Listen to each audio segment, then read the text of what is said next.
Tales to Terrify. Welcome to Tales to Terrify, part of the District of Wonders network, featuring Starship Sofa, Crime City Central, and Protecting Project Pulp. Everyone has a story in the District of Wonders. Come and find yours. Good evening, children of the night. Come in. Welcome to the Nook. Welcome to Tales to Terrify. Grab a bite, grab a drink, and snuggle up to someone you like to snuggle with, because tonight we have a treat for you. More on that later. I want to say, when you get settled, I want to say that I feel very comfy nested in the District of Wonders with Tony, Jack Calvary, Dave Robeson.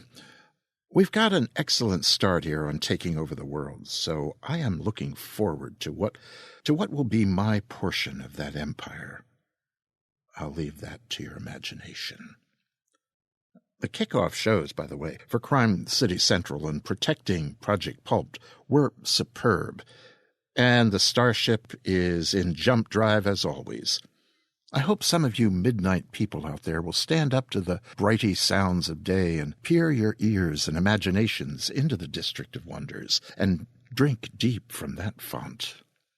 But Friday nights are for us, yes? Yes. Now, tonight I asked you to find a comfortable snuggle partner, and I hope some of them are kids, too, because tonight's show will feature some of our favorite beasties. And we've all seen Ratatouille, yes? Remy, adorable, oui?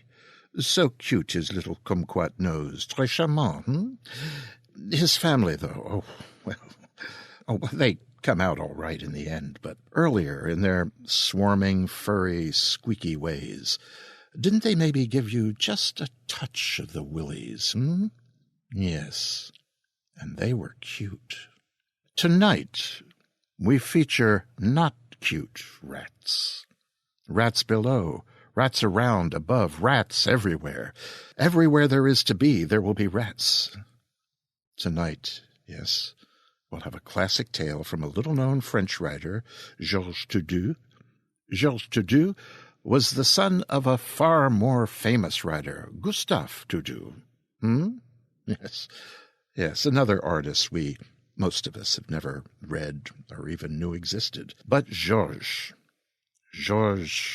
wrote one thing for which most Americans alive in the late 1940s and 50s knew well. It was a little 4,000-word tale called 3 Skeleton Key. And tonight we'll have another little experiment. Tonight we'll feature the story as Monsieur Toudouze wrote it. I'll read it to you, and then right after that, without a break, we'll hear it again. But this time, it will be acted out for you, but, well, you probably know already, right? If not, well, you'll hear. As I said, we'll have them, one right on the tail of the other. First, and because I do not want to follow the performances to come, here is Georges Toudouze's 3 Skeleton Key.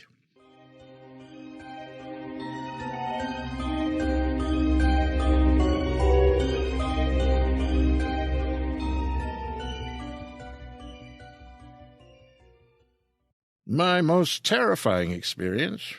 Well, one does have a few in 35 years of service in the lights, although it's mostly monotonous, routine work, keeping the light in order, making out the reports. When I was a young man, not very long in the service, there was an opening in a lighthouse, newly built, off the coast of Guyana. was on a small rock 20 or so miles off from the mainland. The pay was high, so in order to reach the sum I had set out to save before I was married, I volunteered for service in the new light. 3 Skeleton Key. The small rock on which the light stood bore a bad reputation. It earned its name from the story of the 3 convicts who, escaping from Cayenne in a stolen dugout canoe, were wrecked on the rock during the night. Managed to escape the sea, but eventually died of hunger and thirst. When they were discovered, nothing remained but 3 heaps of bones picked clean by birds. The story was that the 3 skeletons, gleaming with phosphorescent light, danced over the small rock, screaming. Well, there are many such stories, and I did not give the warnings of the old-timers on the Isle de Seine a second thought. I signed up, boarded the ship, and in a month I was installed at the light. Picture a gray, tapering cylinder welded to the solid black rock by iron rods and concrete rising from a small island 20-odd miles from land. It lay in the midst of the sea, this island, a small, bare piece of stone about 150 feet long, perhaps 40 wide, small, barely large enough for a man to walk about and stretch his legs at low tide. This is an advantage one doesn't find in all lights, however, for some of them rise sheer from the waves, with no room for one to move save within the light itself. Well, still, on our island, one must be careful, for the rocks were treacherously smooth. One misstep, and down you would fall, into the sea. Not that the risk of drowning was so great, but the waters around our island swarmed with huge sharks that kept an eternal patrol around the base of the light. Still, it was a nice life there. We had enough provisions to last for months in the event that the sea should become too rough for the supply ship to reach us on schedule. During the day we would work about the light, cleaning the rooms, polishing the metalwork, and the lens, and the reflector of the light itself, and at night we would sit in the gallery and watch our light, a 20,000 candle-power lantern, swing its strong white bar of light over the sea from the top of its 120-foot tower. Some days, when the air would be very clear, we could see the land, a thread-like line to the west. To the east, north, and south stretched the ocean. Landsmen, perhaps, would soon have tired of that kind of life, perched on a small island off the coast of South America for 18 weeks until one's turn for leave at shore came round. But we liked it there, my 2 fellow tenders and myself, so much so that for 22 months on end, with the exception of shore leaves, I was greatly satisfied with the life on 3 Skeleton Key. I had just returned from my leave at the end of June, that is to say midwinter in that latitude, and had settled down to the routine with my 2 fellow keepers, a Breton by the name of Le Gluot, and the head keeper, Ichua, a Basque, some a dozen years or so older than either of us. 8 days went by, as usual, and then on the 9th night after my return, Ichua, who was on night duty, called Le Gluot and me, sleeping in our rooms in the middle of the tower at 2 a.m. We rose immediately, and climbing the 30 or so steps that led to the gallery, stood beside our chief. Now, ships were a rare sight in our waters, for our light was a warning of treacherous reefs, barely hidden under the surface and running far out to sea. Consequently, we were always given a wide berth, especially by sailing vessels, which cannot maneuver readily as steamers. No wonder that we were surprised at seeing this 3-master heading dead for us in the gloom of early morning. I had immediately recognized her lines, for she stood out plainly, even at the distance of a mile, when our light shone on her. She was a beautiful ship, some 4,000 tons, a fast sailer that had carried cargoes to every part of the world, ploughing the seas unceasingly. By her line she was identified as Dutch-built, which was understandable, as Paramaribo and Dutch Guiana are very close to Cayenne. Watching her sailing dead for us, a white wave boiling her bows, Legliot cried out, "What's wrong with their crew? Are they all drunk or insane? Can't they see us?" Ichua nodded soberly, looking at us sharply as he remarked, "See us? No doubt, if there is a crew aboard." "What do you mean, Chief?" Legliot had started. Turned to the Basque. "Are you saying that she's the Flying Dutchman?" His sudden fright had been so evident that it set the older man laughing. "No, old man, it's not what I meant. If I say there's no one aboard, I mean she's derelict." Then we understood her queer behavior. Ichua was right. For some reason, believing she was doomed, her crew had abandoned her. Then she had righted herself and sailed on, wandering with the wind. The three of us grew tense as the ship seemed about to crash on one of our numerous reefs, but suddenly she lurched with some change of the wind, the yards swung round, and the derelict came clumsily about and sailed dead away from us. In the light of our lantern she seemed so sound, so strong, that Ichua exclaimed impatiently, "But why the devil was she abandoned? Nothing is smashed, no sign of fire, and she doesn't sail as if she were taking water." Legliot waved to the departing ship. "Bon voyage!" She smiled at Ichua and went on. "She's leaving us, Chief. Now we'll never know." "No, she's not!" cried the Basque. "Look, she's turning."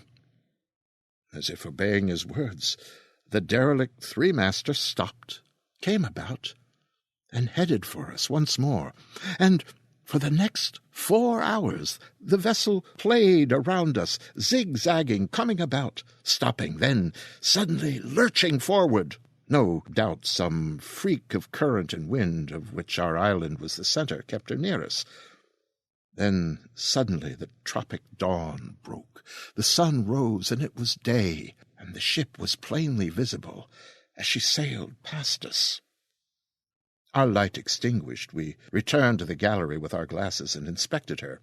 The three of us focused our glasses on her poop, saw, standing out sharply, black letters on the white background of a life ring, the stenciled name Cornelius de Witt, Rotterdam. We had read her lines correctly. She was Dutch. Just then the wind rose, and the Cornelius de Witt changed course, leaned to port, and headed straight for us once more. But this time, she was so close that we knew she would not turn in time. "Thunder!" cried Legliot, his Breton soul aching to see a fine ship doomed to smash upon a reef. "She's going to pile up! She's gone!" I shook my head. Yes, and ashamed to see that beautiful ship wreck herself, and we're helpless. Well, there was nothing we could do but watch. A ship sailing with all sails spread, creaming the sea with her forefoot as she runs before the wind, is one of the most beautiful sights in the world. But this time I could feel the tears stinging in my eyes as I saw this fine ship headed for her doom.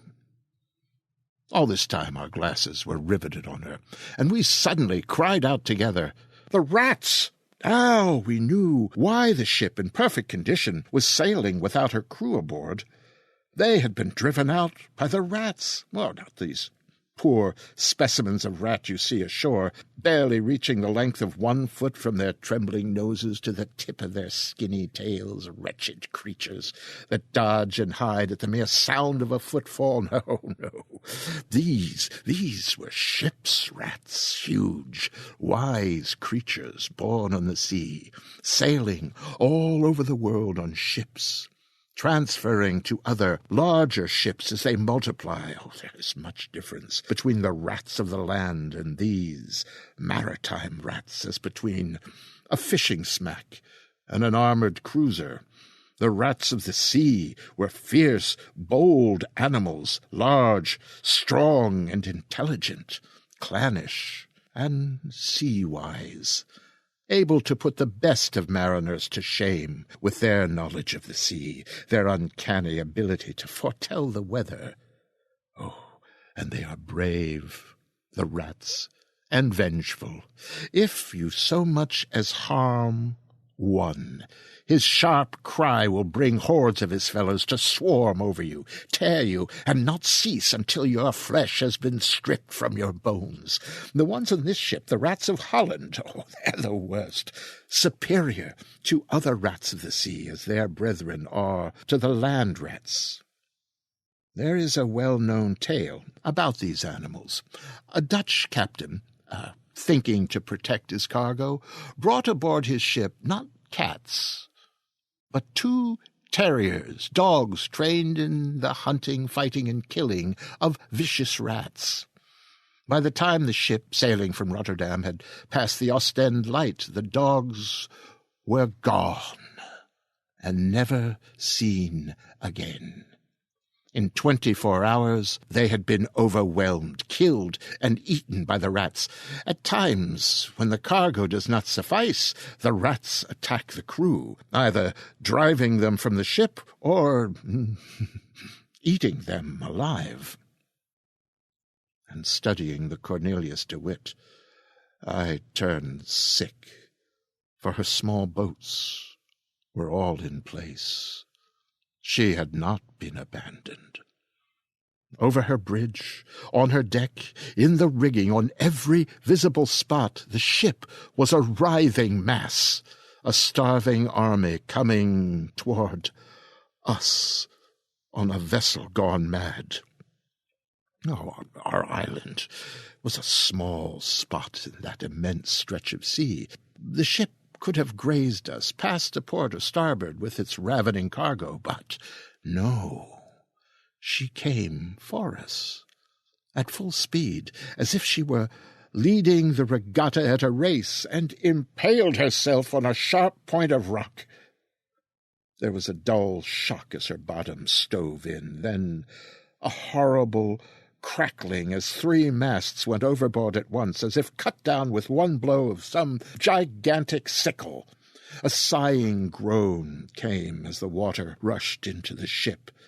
Then she split in 2 and sank like a stone. But the rats did not drown, not these fellows. As much at home in the sea as any fish, they formed ranks in the water, heads lifted, tails stretched out, paws paddling, and half of them, those from the forepart of the ship, sprang along the masts and onto the rocks in the instant before she sank. Before we had time even to move, nothing remained of the 3 masters save some pieces of wreckage floating on the surface, and an army of rats covering the rocks left bare by the receding tide. Thousands of heads rose, felt the wind, and we were scented, seen. To them, we were fresh meat after possible weeks of starving. Came a scream composed of innumerable screams, sharper than the howl of a saw attacking a bar of iron, and in the one motion every rat leaped to attack the tower. We barely had time to leap back, close the door leading to the gallery, descend the stairs, and shut every window tightly. Luckily, the door at the base of the light, which we never could have reached in time, was of bronze set in granite and was tightly closed. The horrible band, in no measurable time, had swarmed up and over the tower as if it had been a tree. They piled on the embrasures of the windows, scraped at the glass with thousands of claws, covered the lighthouse with a furry mantle, and reached the top of the tower, filling the gallery and piling atop the lantern. Their teeth grated as they pressed against the glass of the lantern room where they could plainly see us, though they could not reach us. A few millimeters of glass, luckily very strong, separated our faces from their gleaming, beady eyes, their sharp claws and teeth. Their odor filled the tower, poisoned our lungs, and rasped our nostrils with a pestilential, nauseating smell. And there we were, sealed alive in our own light, prisoners of a horde of starving rats. That first night, the tension was so great we could not sleep. Every moment we felt that some opening had been made, some window given way, and that our horrible besiegers were pouring through the breach. The rising tide, chasing those of the rats which had stayed on the bare rocks, increased the numbers clinging to the walls, piled on the balcony, so much so that the clusters of rats clinging to one another hung from the lantern in the gallery. And with the coming of darkness we lit the light, and the turning beam completely maddened the beasts. As the light turned, it successively blinded thousands of rats crowded against the glass, while the dark side of the lantern room gleamed with thousands of points of light, burning like the eyes of jungle beasts in the night. All the while we could hear the enraged scraping of claws against the stone and the glass, while the chorus of cries was so loud that we had to shout to hear one another. From time to time, some of the rats fought among themselves, and a cluster would detach itself, falling into the sea like a ripe fruit from a tree. Then we would see phosphorescent streaks as triangular fins slashed the water, sharks, permanent guardians of our rock, feasting on our jailers. The next day, we were calmer, and amused ourselves, teasing the rats, placing our faces against the glass which separated us. They could not fathom the invisible barrier which separated them from us, and we laughed as we watched them leaping against the heavy glass. But the day after that, we realized how serious our position was. The air was foul. Even the heavy smell of oil within our stronghold could not dominate the fetid odor of the beasts massed round us. And there was no way of admitting fresh air without also admitting the rats. In the morning of the fourth day, at early dawn, I saw the wooden framework of my window eaten away from the outside, sagging inward. I called my comrades, and the three of us fastened a sheet of tin in the opening, sealing it tightly. When we had completed the task, Ichua turned to us and said dully, "Well, the supply boat came 13 days ago, and she won't be back for 29. He pointed at the white metal plate sealing the opening through the granite. "If that gives way," he shrugged, "they can change the name of this place to 6 Skeleton Key." The next 6 days and 7 nights, our only distraction was watching the rats, whose holds were insecure, fall 120 feet into the maws of the sharks. But they were so many that we could not see any diminution in their numbers. And thinking to calm ourselves and pass the time, we attempted to count them. But we soon gave up. They moved incessantly, never still. Then we tried identifying them, naming them. One of them, larger than the others, who seemed to lead them in their rushes against the glass, separating us, we named Nero.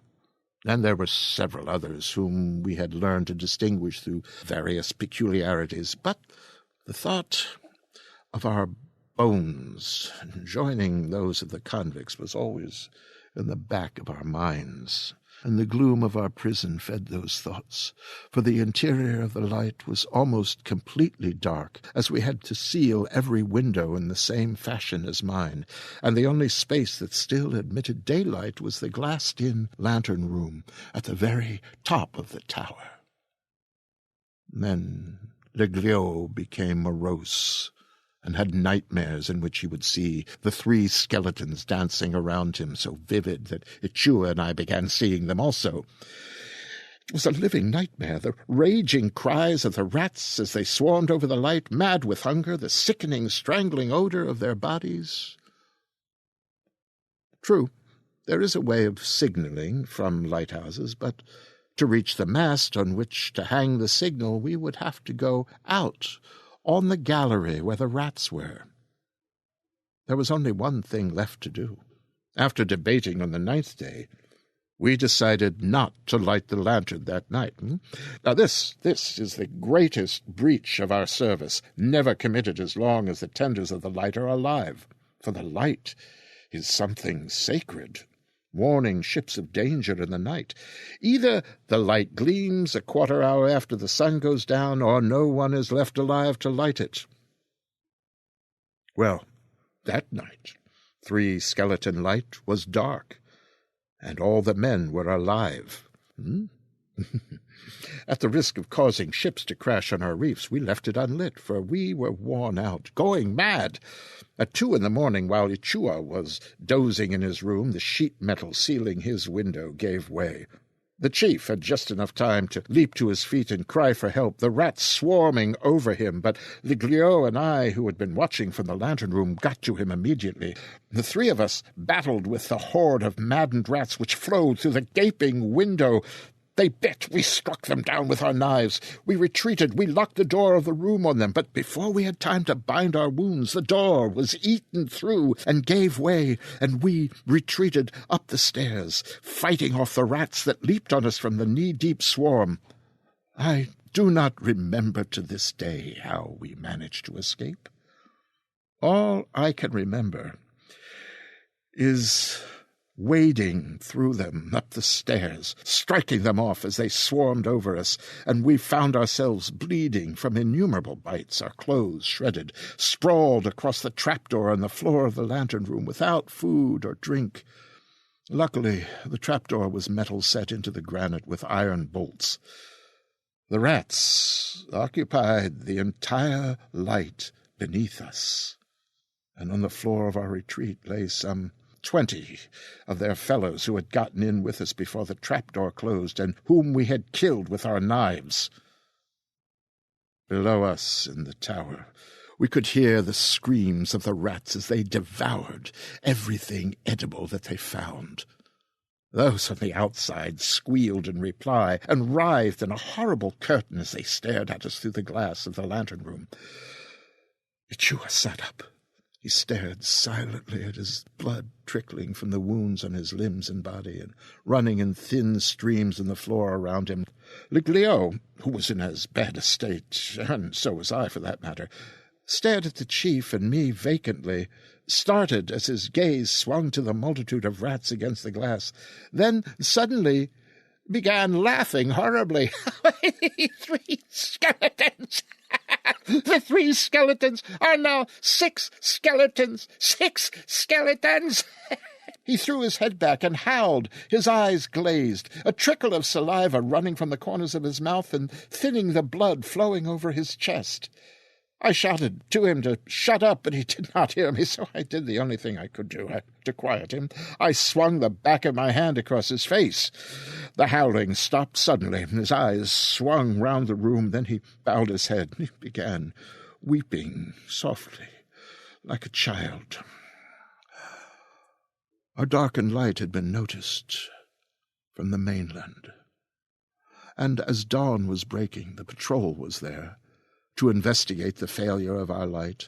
Looking through my binoculars, I could see the horrified expression on the faces of the officers and crew. When, the daylight strengthening, they saw the light completely covered by a seething mass of rats. They thought, as I afterward found out, that we had been eaten alive, but the rats had also seen the ship, or had scented the crew. As the ship drew nearer, a solid phalanx left the light, plunged into the water, and swimming out, attempted to board her. They would have succeeded, as the ship was hove to, but the engineer connected his steam to a hose on the deck and scalded the head of the attacking column, which slowed them long enough for the ship to get under way and leave the rats behind. And then the sharks took part. Belly up, mouths gaping, they arrived in swarms, and scooped up the rats, sweeping through them like a sickle through wheat. Yes, that was one day that sharks really served a useful purpose. The remaining rats turned tail, swarmed to the shore, and emerged, dripping.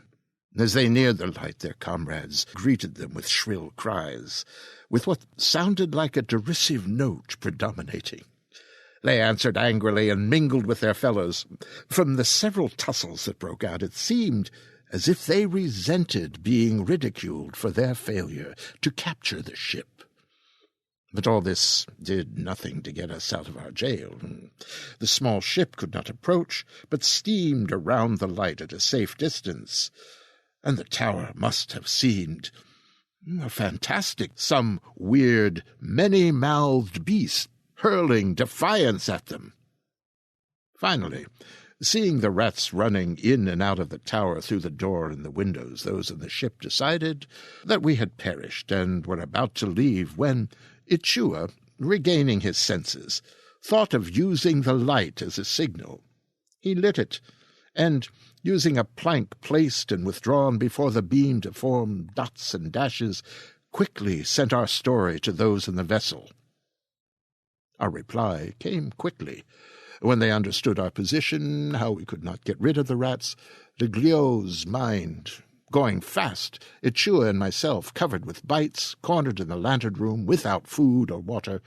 They had a signalman send us their reply, his arms swinging like those of a windmill. He quickly spelled out, "Don't give up. Hang on a little longer. We'll get you out of this." Then she turned and steamed at top speed for the coast, leaving us little reassured. She was back at noon, accompanied by the supply ship, 2 small Coast Guard boats, and the fireboat, a small squadron. At 12:30, the battle was on. After a short reconnaissance, the fireboat picked her way slowly through the reefs until she was close to us, then turned her powerful jet of water on the rats. The heavy stream tore the rats from their places, hurled them screaming into the water where the sharks gulped them down. But for every 10 that were dislodged, 7 swam ashore, and the stream could do nothing to the rats within the tower. Furthermore, some of them, instead of returning to the rocks, boarded the fireboat, and the men were forced to battle them, hand to hand. They were true rats of Holland, fearing no man, fighting for the right to live. Well, nightfall came, and it was as if nothing had been done. The rats were still in possession. One of the patrol boats stayed by the island, the rest of the flotilla departed for the coast, and we had to spend another night in our prison. Leglio was sitting on the floor babbling about skeletons, and as I turned to Ichua, he fell unconscious from his wounds. I was in no better shape and could feel my blood flaming with fever. Somehow the night dragged by, and the next afternoon I saw the tug, accompanied by the fireboat, come from the mainland with a huge barge in tow. Through my glasses I saw the barge was filled with meat. Risking the treacherous reefs, the tug dragged the barge as close to the island as possible. To the last rat, our besiegers deserted the rock, swam out, and boarded the barge, reeking with the scent of freshly cut meat. The tug dragged the barge about a mile from shore, where the fireboat drenched the barge with gasoline. A well-placed incendiary shell from the patrol boat bombarded them with shrapnel from a safe distance, and the sharks finished off the survivors. A whaleboat from the patrol boat took us off the island and left 3 men to replace us. By nightfall, we were in the hospital in Cayenne. What became of my friends? Well, Leglio's mind had cracked. He was raving mad. They sent him back to France and locked him up in an asylum, the poor devil. Chua died within a week. Rat's bite is dangerous in that hot, humid climate, and infection sets in rapidly. As for me, when they fumigated the light, repaired the damage done by the rats, I resumed my service there. Why not? No reason why such an incident should keep me from finishing out my service there, is there? Besides, I told you I liked the place. To be truthful, I've never had a post as pleasant as that one. And, when my time came to leave it forever, I tell you that I almost wept as 3 Skeleton Key disappeared below the horizon.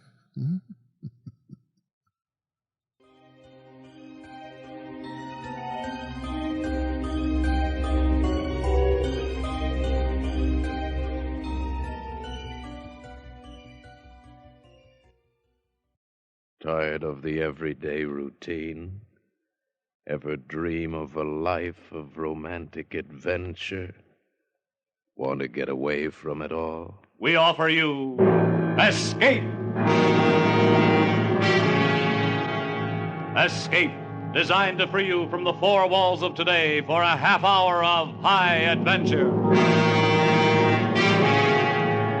Tonight, we escape to a lonely lighthouse off the steaming jungle coast of French Guiana and a nightmare world of terror and violence as we bring you again, in response to hundreds of requests, 3 Skeleton Key, starring Vincent Price.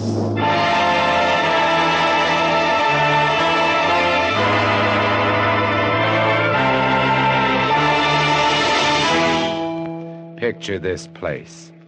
A gray tapering cylinder welded by iron rods and concrete to the key itself. A bare black rock, 150 feet long, maybe 40 wide. That's at low tide. At high tide, just the lighthouse rising 110 feet straight up out of the ocean. And all about it, the churning water, gray-green, scum-dappled, warm as soup, and swarming with gigantic bat-like devilfish, great violet schools of Portuguese man-o'-war, and yes, sharks, the big ones, the 15-footers. And as if this weren't enough, there was a hot, dank, rotten-smelling wind that came at us day and night off the jungle swamps of the mainland. A wind that smelled like death. A wind that had smelled the slow and frightful death that came one night to this bare black rock. Set in the base of the light was a watertight bronze door, and in you went, and up. Yes, up and round, past the tanks of oil and the coils of rope, casks of wicks, racks of lanterns, sacks of spuds and cartons and cans, and up, round and round. Over the light storeroom was the food storeroom, and over the food storeroom was the bunk room where the 3 of us slept. And over the bunk room was the living and cooking room, and over the living and cooking room was the light. She was a beauty, big steel and bronze baby with the sun gleaming through the glass walls all about, bouncing blinding little beams off the big shining reflectors, glittering and refracting through her lenses, the whole gigantic bulk of her balanced like a ballerina on the glistening steel axle of her rotary mechanism. She was a sweetheart of a light. And at night, she'd lie there on the stone deck of the gallery with her revolving smoothly and quietly over your head, easing her bright white eye 360 degrees around the horizon. You'd lie there watching to see that the feeders kept working, that everything ran right. And it wouldn't be bad, the other 2 fellows snoring in their sacks 2 levels down. You'd smoke your pipe to kill the stink of the wind, and it wouldn't be bad.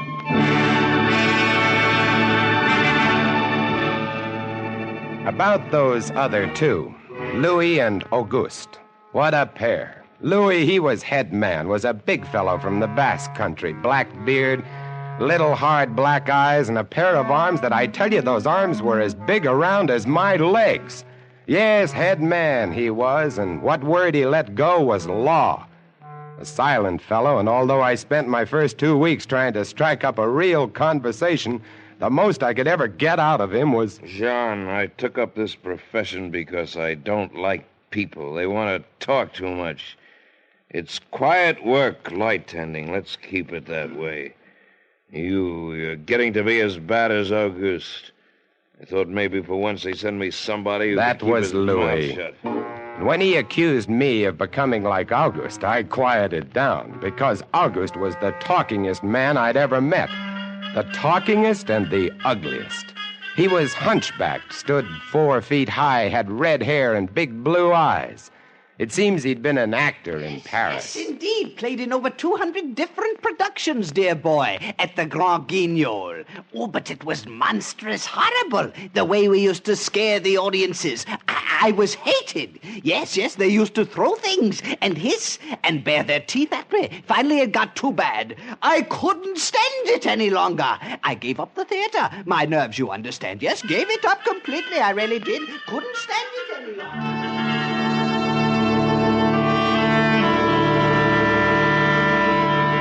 It all started one morning at 2:30.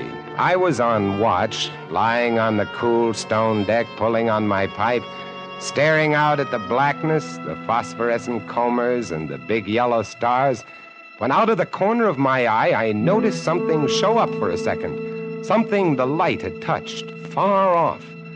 I waited for her to come around again, and when she did, there it was. A three-master, a big one, about a half-mile off, and coming down out of the north-northwest, coming straight for us. You must understand, our light was where it was for a very good reason. Dangerous submerged reefs surrounded us, and ships kept clear. But this one, this sailing vessel, was coming straight on. I went over to the gallery door and yelled, "Louis! Louis!" Couldn't understand it. I waited for the light to come around again. What is it? Ship headed for the reefs! Hurry right up! I had the glasses out now. I couldn't read her name, but I could see her quite plainly. All sails set, the foam creaming away under her bow, her beautiful lines. A Dutch ship, I guessed her.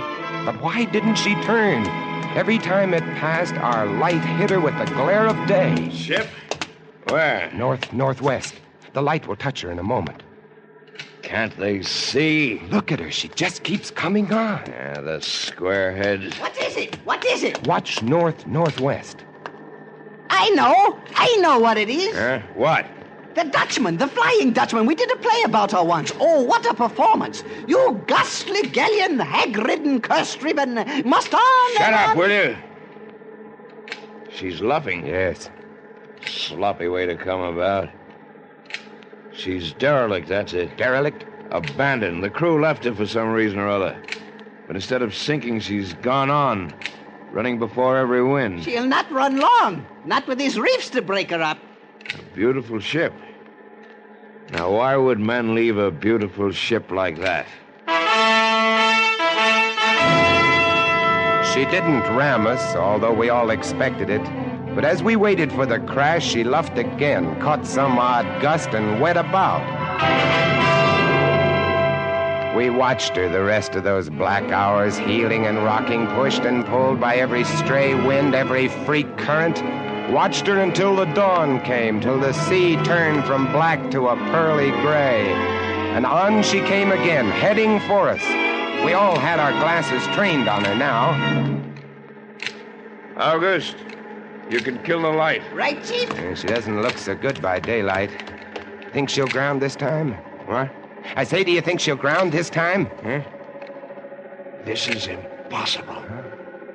Absolutely impossible. What? Here, take my glasses. They're better than yours. All right. And what is it you're...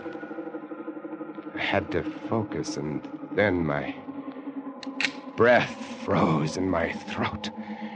The decks were swarming with a dark brown carpet that looked like a gigantic fungus, but undulating. And on the masts and yards, the guys and all were hundreds, no thousands, I don't know, an endless number of enormous rats. See them? Yes, I see them. Now we know why she's derelict. Yes, now we know. What are you two doing? Here, give me a look. Yes, give him the glasses. Take a good look, chatterbox. Give you something to talk about. She's still heading for us. Yes. She's going to turn. She'd better turn soon. Suppose she doesn't. You mean suppose she piles up on the key? It's low tide. Yes. Yes, it is. Where's all the conversation, August, huh? Here, want the glasses again? Want another look? No. She's still coming on. Go away! Go away! Turn, will you? Turn, I say, I pray you! Turn! She's climbing up. The rats! Look! On the water! Like a carpet! They're swimming. Sure, they're swimming. Those are ship's rats. But they're swimming for the rocks. The door below! It's open! Come on. Down we went, racing down the stone stairs, taking them 3 and 4 at a time. Scared? You bet we were scared. August, you get the windows. Maybe they can climb. We don't know. Right, Chief! But hurry! Hurry!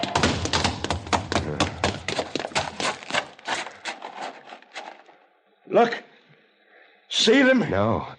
Oh, yes, I do. Up at the other end of the rock. Look at them. Millions.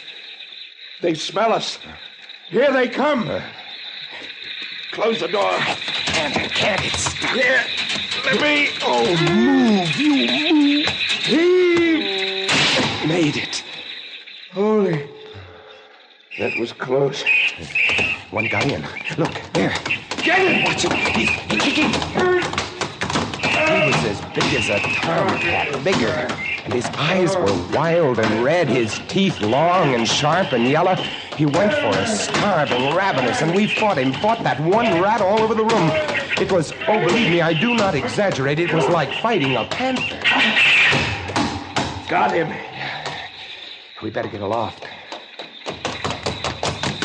As we ran up the winding staircase, we passed the tiny windows of the various levels, and at every one was a thick, wriggling, screaming curtain of brown fur.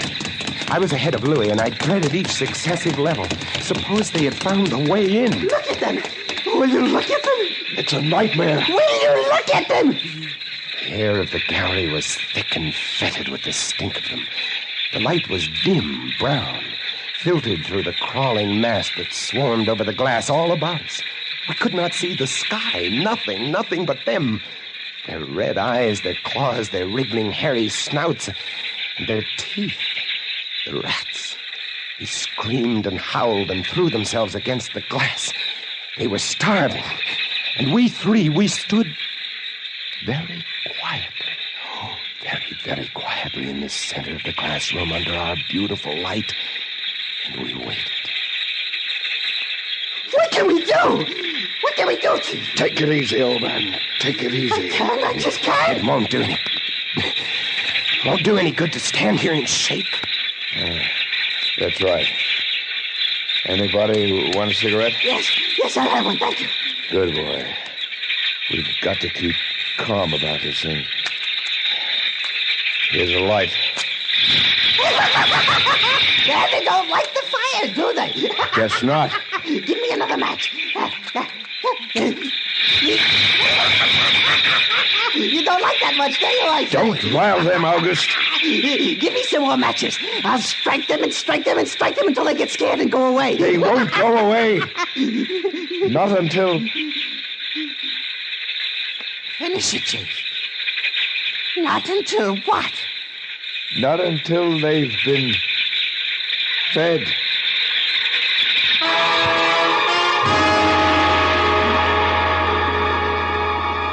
You can take just so much horror, and then you get used to it. And they were interesting to watch, you know. They couldn't understand the glass. They could see us, and they could rush at us, but that thin, invisible barrier held them off, stopped them. From time to time, we caught a glimpse of the rocks below. More rats down there, swarming brown velvet in the bright tropical sunlight. And then the tide began to rise. If only it had drowned some of them. Ship's rats don't drown. No, sir, you cannot drown one of them. They're all climbing up the tower. This bunch around us is getting thicker. Say, what's the time? 6:15. You've got first watch, John. Right. Wake me at 10. I will. Come along, August. It was getting dark. One side of the room was lit a soft, filtered red. Sunset through the rats. Oh, very pretty. I set the wicks, checked my fuel, and then lit the lamps. It caught them. Lit them in their gigantic wriggling web of pale, hairless bellies, twitching red tails, bright eyes. Then I started the rotary motor. The light drove them mad as she swung slowly and smoothly about. She blinded them in the fierce stabbing bar of light, moving continually about, ever turning, ever touching, ever moving around and around, and they twitching and shuddering, eyes flaming when they were struck by the light. The bright light moving, and behind on the dark side of the room, so close, I dared not turn my back, but you cannot help turning your back when you're in a room made of glass. On the dark side of the room, you could not see them, but only their eyes. Thousands of points of blank red light, blinking and twinkling like the stars of hell.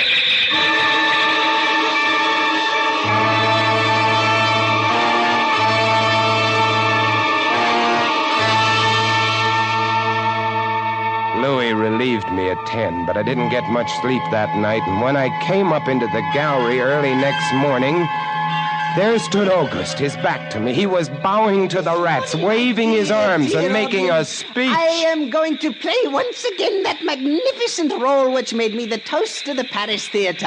Prélotte, the evil genius of the medieval underworld. I am he who did guide the dark soul of the Maréchal into the nether paths. Do not be frightened, little children. I will not hurt you. I stood staring at him, horror-struck, but he didn't notice me. The man had gone mad. He kept turning, telling his stories to all the rats, leaving no one out. August! August! Ah, another one. A latecomer. Take a seat on the aisle, dear patron. August, move over there. Stop it. Let the gentleman be But seated. he didn't stop. Come. He went on, bowing and scraping to the rats, his big blue eyes rolling and winking, his wild red hair waving about him. I grabbed him by the arms and slapped his face. He looked at me like a child. And then his face screwed up. He looked as though he were about to cry. Go below, go on. Oh, very well then. Later, my dear audience, later. Matinee today. Sure, he was crazy. But I guess we all were. A few hours later, he came back up and caught Louis and me teasing the rats. Yes, sounds horrible. It was fun. We could get right up against the glass and make faces at them. It drove them crazy.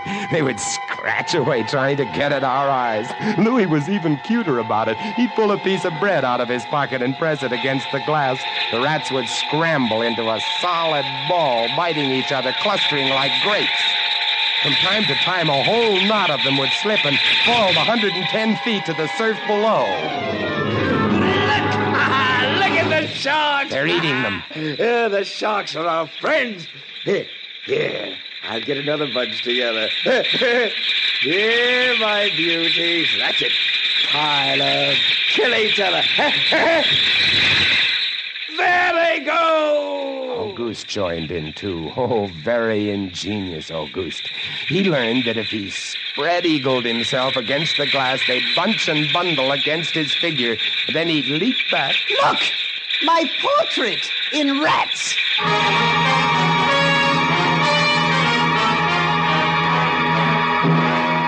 It went on all day, and then I was lying in bed. It was about midnight. I was very tired, and I was just beginning to fall off to sleep when I became conscious of a new sound.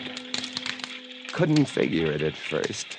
I got up, lit the lamp, and went to the window. Even as I looked at it, I saw one of the panes begin to sag in. They had eaten the wood away. Louis, come quick! What? What is it? They found a way in. I held the glass with my hand. Now they were all going crazy, and assured of the success of this maneuver, were all nibbling away at the wood. Louis ran below and then returned with a large sheet of tin. We spread it against the window and hammered it into place. Even as we did so, we felt the heavy bodies thudding against the other side as the window gave way. That ought to hold. If it doesn't, we're done for. Rats can't eat tin. No, they can't. What was that? I don't know. It came from below. The storeroom window. They're in. They're swarming up the stairs. Drop the trap. Right. Two of them got in. Let's go after them. We didn't have to go after them. They came at us. I leaped to one side and grabbed a marlin spike, swung, and smashed one in midair. No! I whirled to see Louis with the other. It had ripped his hand open, and the blood was pouring all over the place. He held his hand aloft and kicked at the snarling rat. I stepped and swung and got him. My hand! He got my hand! That's both of them, Louis. I'll get you something to tie that up. Blood! Look at it! My blood! I'm bleeding! Now, don't worry about it, Louis. Here, look. I'll wind this kerchief around it. It'll be okay. Blood! There now. It's not bad, just the flesh. Then I became conscious of another new sound. They were gnawing their way through the wooden trap door. I watched the wood fascinated. Even as I did, it began to give way, and a bristling, whiskery nose showed through. Louis, we've got to go up. Next level was the living quarters and kitchen. I slammed the trap door there, too, but it, too, was wood. My blood. What are we going to do? I don't know. We'll be through this one in a moment. The gallery. The trap door in the gallery is metal. Good. Come on. We made it. We lay across the trap door, exhausted. While below us, the rats took over the entire tower. I could hear them howling and fighting over our food supply, our water, our leather. And all about us, the others screamed and glared in at us, swayed in a tangled mass, hypnotized by the ever-turning light.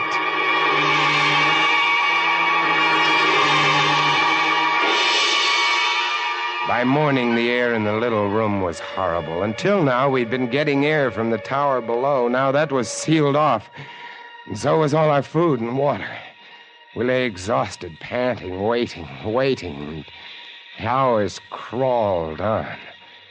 I was almost dozing from fatigue when I saw a sight that brought me too fast. Would you like to come in, my beauties? Would you? I hold the powers of life and death, and I can let you in, you know. August was standing by the glass, and in one hand he held a wrench. He was tapping the glass gently, not quite hard enough to break it. I eased myself to my feet and slowly, very slowly, tiptoed toward him. All I have to do is tap just a little harder, and I found a coil of wire in the toolkit, and I trussed him up, fastened him to a stanchion in the center of the room. Louis was of no help. He lay on his side, looking at his bloody hand, weak and sick as a baby. So there I was, a lunatic and a coward for company, and all about watching our little drama, the rats.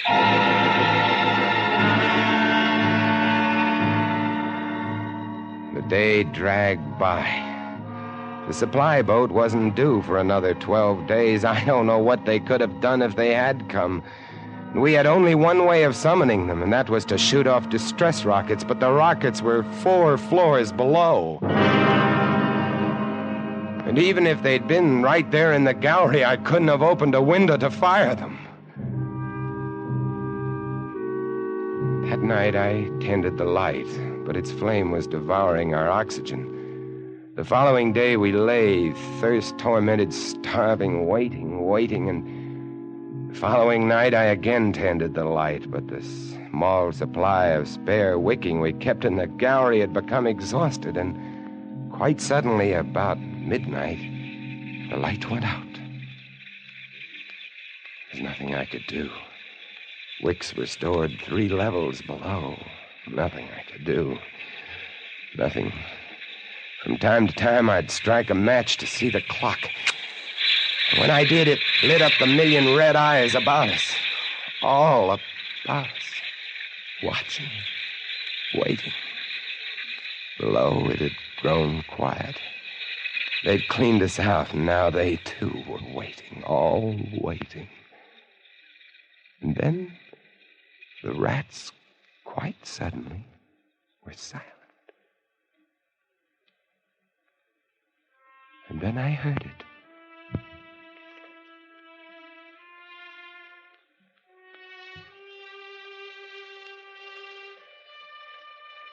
And then I saw the sky and the stars. The rats were gone. I went to the glass. Out there on the water, a small freighter, a banana boat, showing a few lights, came softly and innocently at us. The light was out. They didn't know. I wanted to open the windows, to call out to them, to warn them somehow, but I was afraid. What if the rats were hiding from me, tricking me? So I waited. She grounded very softly on a reef not 200 yards from the quay. Grounded so gently that the man playing the cornet, was he a passenger or crewman off watch, didn't even stop playing. They tried washing her back off. I could have told them to save their fuel. The tide was rising, would have floated her free. And I waited.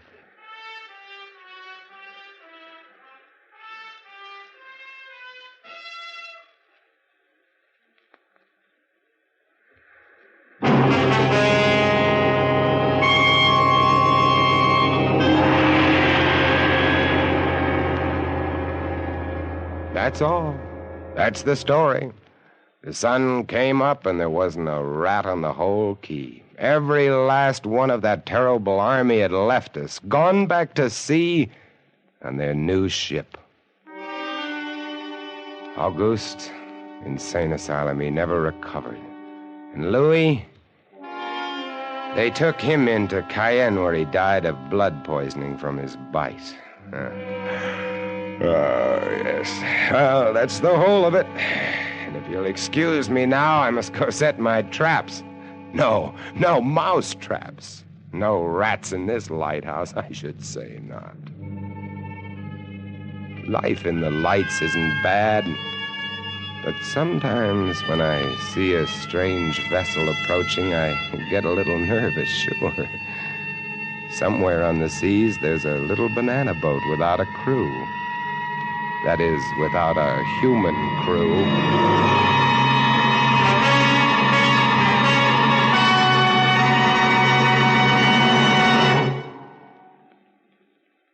Escape is produced and directed by William N. Robeson. Tonight we have presented Three Skeleton Key by George Toudouze, adapted for radio by James Poe and starring Vincent Price as Jean. Supporting Mr. Price were Harry Bartell as Auguste and Jeff Corey as Louis.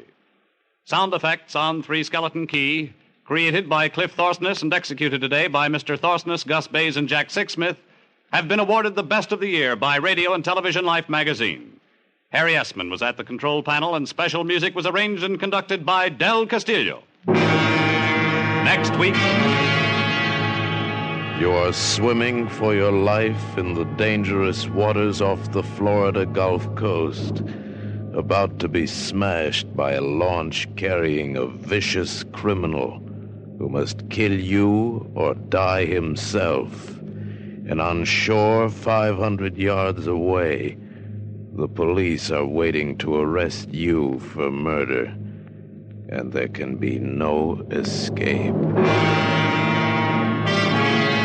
Next week, we escape with an exciting tale of temptation and death on the Gulf Coast of Florida, as John and Gwen Bagney tell it in Danger at Matagumba. Goodbye, then, until the same time next week, when once again we offer you Escape. A patch of weeds, a boxer's biography, and a mild, lukewarm bath. They're all clues that lead the police of Jackson, Michigan, to a killer in the gangbuster story on CBS this Saturday night. It's the case of the double push, to be heard on most of these same CBS stations this Saturday night. This is CBS, the Columbia Broadcasting System. Well,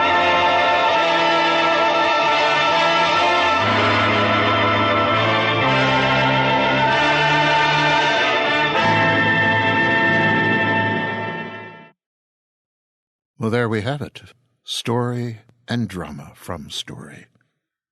Three Skeleton Key aired at least 3 times on the show Escape, at least twice on Suspense. I think I've got that right. And it's believed to have been done in some form on another show called Sleep No More, which I've only heard once. The adaptation of Monsieur Toudouze's story for Escape and Suspense was by James Poe. Mr. Poe was a young man when he adapted this and some other stories for Escape and Suspense. Then he went on to do script work in Hollywood for films such as Around the World in 80 Days, Cat in a Hot Tin Roof, Lilies of the Field, and They Shoot Horses, Don't They? You know, you begin writing because it's really neat. It's fun. You build a whole world in your mind, and then you lay it out where everyone can wander and wonder. You want love, you want money, fame, sex, but mostly you're just having fun. And just know you're going to be immortal. Live forever, as Ray Bradbury's Mr. Electro commanded. Monsieur Toudouze, I suppose, did live beyond his span, but now his hold on immortality hangs on this very slender thread. Old radio, static, Vincent Price, other people, music and sound. And his story, as he wrote it, it's almost vanished. I know some of you out there in the dark do not like to have your stories acted out. I know some of you really do not like radio drama. Well, I grew up in a world without television in the home. I grew up loving words and sound. I loved being read to, and then I loved reading. Coincident with all that, I also loved radio. I was the only kid, I think, in North America who ran to bed every night after dinner because I had a date with Judy, Miss Brooks. I hung out with the great Gildersleeve, adventured with Johnny Dollar, tried to catch a glimpse of the shadow. I also listened to Gene Shepard and grew up in that distant wonderland where he did, Indiana, and I tuned in to Long John Nebel when he interviewed those lucky, lucky people who had been abducted by aliens. Oh, it was a universe of wonders up there in my room. Ray Bradbury was there, Arthur Conan Doyle, Edgar Allan Poe, and, yes, Georges G. Toudouze. Well, all of that radio drama, it was already beginning to die. It was giving way to wall-to-wall music, news, and weather. The constant cry to buy, buy. Well, anyway, that's enough of that. Times are, here in the Nook, when I would love to have music, a few stings, leitmotifs, or just a few sound effects to shape these tales. But sound is a tricky thing. It can bring the world into sharp focus, or pushed a bit too far, it'll drown a story, turn a serious moment into a laughing matter. If you want to hear extraordinary sound that puts you into the imagined room and mood with the characters, have a listen to any episode of Gunsmoke, the original Gunsmoke, the radio show, the one with William Conrad as Matt Dillon. They're easy to find, and I think you'll hear what I mean. So, here we are. We end another show, as said, an experiment. How do you like this tale? Does it terrify? Did me when I first heard it. Still does when I read it. Please don't think we're going to make frequent use of radio drama here. As I said, I love it. But at its heart, it's not what we do here. So, rise up, uncurl yourselves one from the other, stretch, and scoot. Begin the trudge, and yes, you probably will see a rodent or two en route. This is a big city. There's a lot for a rat to eat out there. Anyway, they are not ship's rats, just little brown Norway rats. So few of them get to be as much as, say, a foot long or so. Few of them are as adorable as Remy, but the cuisine in Chicago's dumpsters is limited. They write no stories, these rats. They read no books. So what do they have to do but eat and make little rats? Well, you'll make it home. You'll make it to bed, and you will lie there for a bit, thinking of that sound, the shattered squeal of 1,000,000 rat voices, or you'll hear the clabber of rat claws on wood and glass. Perhaps you'll think you smell their... Well, why bring that up now? You're on your way to, what is it? Yes, pleasant dreams.